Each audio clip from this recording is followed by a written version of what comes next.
So, ganito na guys, after ng ano na siya guys, yung nag-dry na yung oil niya. Ayan. Ano natin i-off na. Ayan. Ano na siya. Tuyo na natin yung chicken adobo. Good morning guys, it's almost 7:30 in the morning in Norwegian time. Before ako magtrabaho guys, magluto tayong chicken adobo. So, mayroon tayong oil. Gamamit tayo ng oil.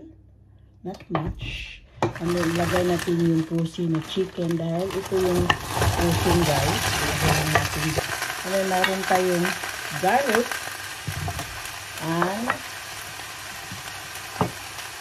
mamit tayong soya sauce. Tansya-tansya lang ito guys. Mayroon akong recipe na ito. Yan. Not much. And gumamit tayong pepper powder guys. Yan. Gusto ko maraming pepper powder. And then gumamit tayong oyster sauce.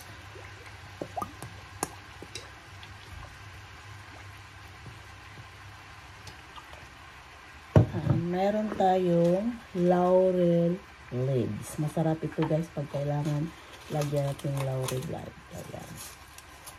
And then, i-ano lang natin dyan. I-halo-halo lang natin ito. Ayan. And then, ito na siya guys. Ang sunod natin gagawin yan, i-mix, mikos natin ito guys. I-mix natin ito.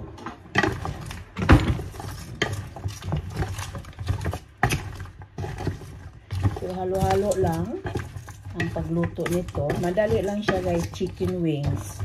Para kang nag-grill, pero iluto mo lang ito sa kawali. Pwede nito pagkatapos i-open.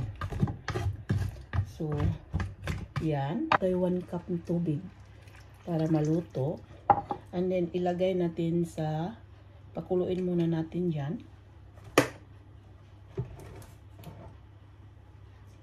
And let it to boil this one until it's done. I-cover muna natin, takpan natin muna guys.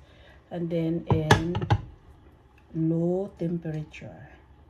Yeah, so this is it. And see you later.